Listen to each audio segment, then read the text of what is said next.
আপনি গায়ের জোরে আপনি যা ইচ্ছা তাই করবেন, এটা হবে না ভাই।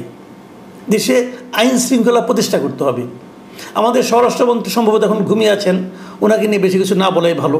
কিন্তু আমি সেনাবাহিনীকে অনুরোধ করব, কে ঘুমাচ্ছে আর কে ঘুমাচ্ছে না আমরা জানি না, আপনারা যেন জেগে থাকেন। আসসালামু আলাইকুম প্রিয় দর্শক, এই বর্তমান সরকার দায়িত্ব নেওয়ার পর আমার কাছে মনে হয়েছে যে প্রথমবারের মতো মব ভায়োলেন্সের ব্যাপারে একটা গুরুত্বপূর্ণ পদক্ষেপ আমরা দেখতে পেলাম। এতদিন মব ভায়োলেন্স ছিল একটা অপ্রতিরোধ্য ব্যাপার। কেউ সিদ্ধান্ত নিল মব তৈরি করবে, কোনো একটা বাড়ি, কোনো একটা স্থাপনা ভাঙচুর করবে, কাউকে পেটাবে, কাউকে অর্ধমৃত করে পুলিশের কাছে সোপর্দ করবে। এগুলো ছিল খুব স্বাভাবিক ঘটনা। এ সমস্ত ঘটনার কোনো প্রতিবাদ ছিল না, কোনো প্রতিকার ছিল না, কারো কাছে বিচার চাওয়া যেত না।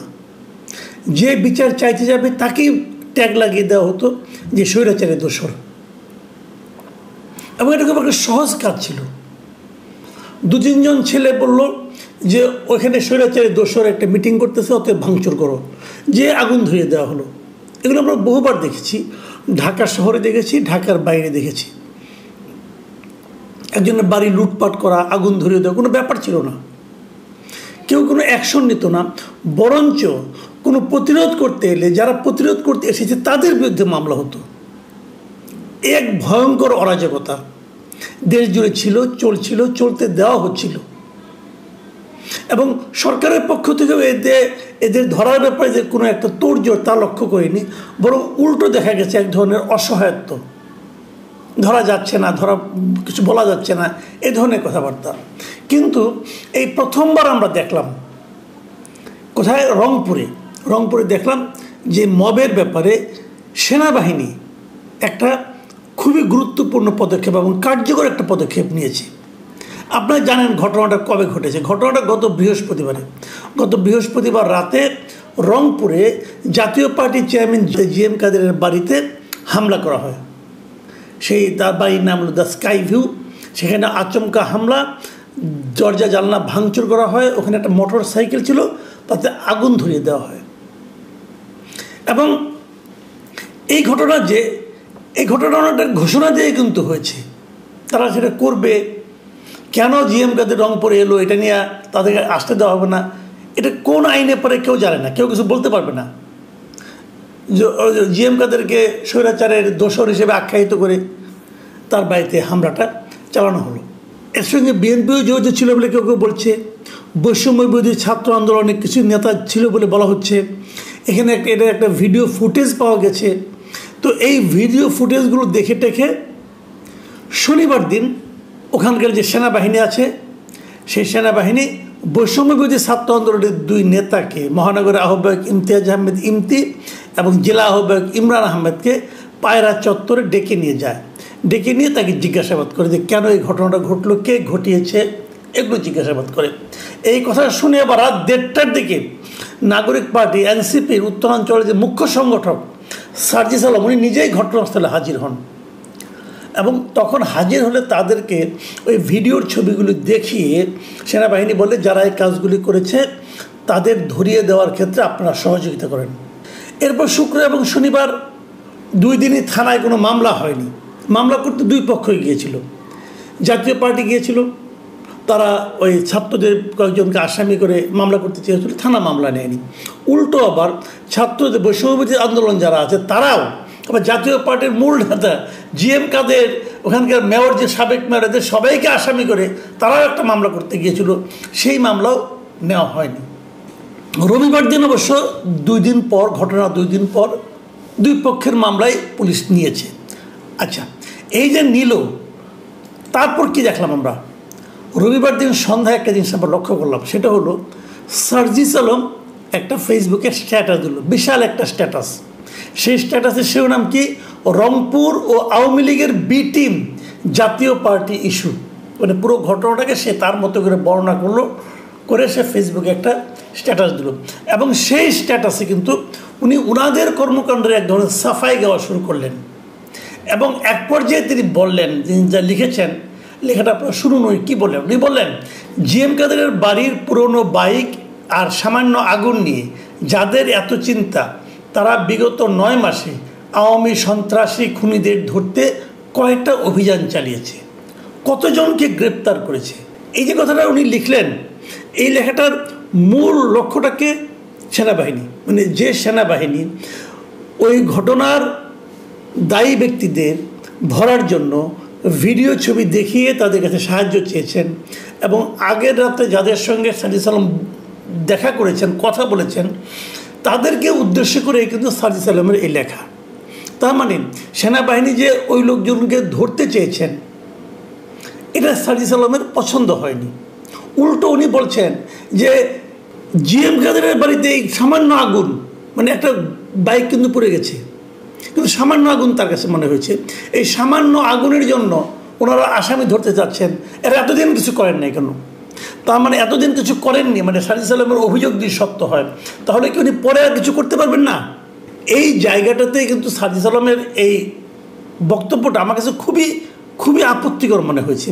এবং শেষ দিকে যেটা বলেছেন যে বাংলাদেশ সেনাবাহিনীকে আমরা এখনও যথেষ্ট সম্মানের জায়গায় রাখি, মানে এখনও, মানে এরপরে নাও রাখতে পারি, আমরা এখনও যথেষ্ট সম্মানের জায়গায় রাখি, কিন্তু ফ্যাসিবাদ বিরোধী লড়াইয়ে তাদেরও স্পষ্ট অবস্থান এবং কার্যক্রম আমরা দেখতে চাই। আমার কাছে না সাজিদ আলমের এই কথাগুলির মধ্যে এক ধরনের অধ্যত্ব আমি টের পাই। উনি নিজেদেরকে কী মনে করেন সেটাই বুঝতে পারেন। উনি একটা পলিটিক্যাল পার্টির একটা লিডার, উনি এইভাবে কথা বলতে পারেন কিনা। ফ্যাসিবাদ বিরোধী আন্দোলনটা কে করেছে? উনি একা করেছেন, আর কেউ করেনি। এদের সমস্যা হচ্ছে একটাই, এরা পুরো আন্দোলনটাকে নিজেদের সম্পত্তি হিসেবে বিবেচনা করা শুরু করেছে। তারা নিজেদেরকে অথরিটি ভাবতে শুরু করেছে। তারা যেন বলতে চায় যে ওনারা যেটা বলবেন ওইটাই হলো আন্দোলন, আর বাদ বাকি কেউ আন্দোলন কিছু বোঝে না। সেনাবাহিনীর কী ভূমিকা ছিল এই আন্দোলনে, এটা তো আমরা দেখেছি, ওনাদের কি ভূমিকা ছিল সেটাও দেখেছি। ব্যক্তিগতভাবে সাজিদ আলমের কি ভূমিকা ছিল সেটা তো ফেসবুকে গেলে অথবা সোশ্যাল মিডিয়ায় গেলে সবাই দেখে। বঙ্গবন্ধুকে নিয়ে ওনার সেই জ্বালাময়ী ভাষণ, এটা সবাই জানে। হলের সামনে দাঁড়িয়ে উনি তার ছবি টবি, এগুলি সবাই জানে। বঙ্গবন্ধুর ছবির সামনে দাঁড়িয়ে এগুলি কে দেখেনি? সবই আমরা জানি। এখন উনি অথরিটি হয়ে গেছেন, এত ভালো না রে ভাই। মধ্যে কথা হলো, ওনার এই সমস্ত কথা বলার মাধ্যমে উনি কিন্তু প্রকারান্তরে মবকে এক ধরনের সাপোর্ট দিয়েছেন। যে মবকে সাপোর্ট দেওয়াটা হলো সবচেয়ে ভয়ঙ্কর একটা কাজ। আপনাদের মনে আছে কয়েকদিন আগে সেনা কর্মকর্তাদের সঙ্গে আপনার সেনাপ্রধানের একটা যে বৈঠক ছিল, সেই বৈঠকে যতটুকু খবর আমরা বাইরে পেয়েছিলাম, বিভিন্ন মাধ্যম থেকে এসেছিল, সেখানে কিন্তু মবের বিরুদ্ধে সেনাপ্রধানের একটা দৃঢ় একটা প্রতিজ্ঞার কথা প্রকাশিত হয়েছিল এবং উনি বলেছিলেন আর কোনো মব আমরা দেখতে চাই না। এবং আপনি এটাও জানেন যে সেনাবাহিনী এখন একজনের ম্যাজিস্ট্রেসি পাওয়ার আছে, তারা কিন্তু এই অ্যাকশনগুলোকে করতে পারে। ম্যাজিস্ট্রেসি পাওয়ার তাদের অনেক আগেই দেওয়া হয়েছিল। কেন তারা এতদিন মবের বিরুদ্ধে অ্যাক্টিভ হয়নি সেটা কিন্তু একটা রহস্যজনক ব্যাপার। এবং আমি এই বিবেচনার ওই মবের বিরুদ্ধে অ্যাক্টিভ না হওয়ার কারণে আমি কিন্তু ওই সময়ের সেনাবাহিনীর কার্যক্রমের সমালোচনা করি। তাদের উচিত ছিল, তাদের ম্যাজিস্ট্রেসি পাওয়ার দেওয়া হয়েছিল কেন? ব্যবহার করার জন্য নাকি নিয়ে চুপচাপ বসে থাকার জন্য? তারা কোথাও ব্যবহার করেছিল আমি খুব একটা দেখিনি অথবা শুনিনি, অন্ততপক্ষে মবের বিরুদ্ধে ব্যবহার করেইনি। এই প্রথম আমি দেখলাম যে তারা মবের বিরুদ্ধে সোচ্চার হলেন এবং অ্যাক্টিভ হলেন। এবং আমি রংপুর স্টেডিয়ামে অবস্থিত যে সেনাবাহিনীর যে ক্যাম্প আছে, তার 72 পদাতিক ব্রিগেডের যে commander brigadier general Humayun Qayyum, এই ভদ্রলোককে আমি অবশ্যই ধন্যবাদ দেব যে উনি এই ঘটনাকে কেন্দ্র করে অত্যন্ত শক্ত অবস্থানে ছিলেন এবং থাকার কারণে ওনারা কিন্তু সাংবাদিকদেরকে পরে ওদের সবার সঙ্গে বৈঠক করেছেন, বিএনপির সঙ্গে বৈঠক করেছেন, ছাত্রদের সঙ্গে বৈঠক করেছেন উনি। এবং বৈঠক করার পর উনি পরে সাংবাদিকদেরকে রাতেরবেলা, রোববার রাতেরবেলা ব্রিফ করেছেন এবং ব্রিফ করে উনি যে কথাগুলি বলেছেন সেই জিনিসটা আমার কাছে খুবই গঠনমূলক কিন্তু কঠোর অবস্থান বলে মনে হয়েছে। উনি বলেছেন যে আওয়ামী লীগ, বিএনপি এবং এনসিপি লোকেরা তারা এখানে এসেছে, আমাদের সঙ্গে আলোচনা করেছে এবং তারা কী বলেছে উনি বলেছেন, শুনুন কী বলেছেন। উনি বলেছেন আমরা আনন্দিত এনসিপি ও বিএনপির প্রতিনিধিরা স্বতঃপ্রণোদিত হয়ে এখানে এসেছেন, তাদের যেসব কর্মী ও সহযোদ্ধা আবেগে হোক বা যে কোনো কারণেই হোক আইন নিজের হাতে তুলে নেওয়ার চেষ্টা করেছিলেন, কিছু কর্মকাণ্ড করেছিলেন, আমরা তাদের চিহ্নিত করার সুযোগ দিয়েছিলাম। তারা নিজে থেকে এসেছেন, তারা এরকম আর কিছু করবেন না ভবিষ্যতে। আমরা আশা করব তারা তাদের রাজনৈতিক কর্মকাণ্ড যেটা নিয়মের মধ্যে পড়ে সেভাবে চালিয়ে যাবেন, কিন্তু কোনো ধরনের ভাঙচুর, কোনো কিছু নষ্ট করা, মবের মাধ্যমে অন্যায়ভাবে বাধা সৃষ্টি করা, এসব কর্মকাণ্ড শুধু রংপুরে কেন, বাংলাদেশের কোথাও করার সুযোগ নেই। এই কথাটা আমি মনে করি ইম্পর্টেন্ট। মব করা যাবে না। আপনি ইচ্ছা হলো একজনকে ট্যাগ দিয়ে তাকে আপনি ভাঙচুর করবেন, এটা পারবেন না ভাই। আপনি এনসিপি হন, বৈষম্যবিরোধী ছাত্র আন্দোলনী হন, আর বিএনপি হন, আর ছাত্র দলই হন, পারবেন না। আপনাকে আইন এই এখতিয়ার দেয়নি। কাজেই আমি মনে করি আগামীতে তারা মব করার চেষ্টা করবে, জনগণের উচিত হবে সেটাকে প্রতিরোধ করে তাদেরকে নিয়ে সেনাবাহিনী হাতে তুলে দেওয়া।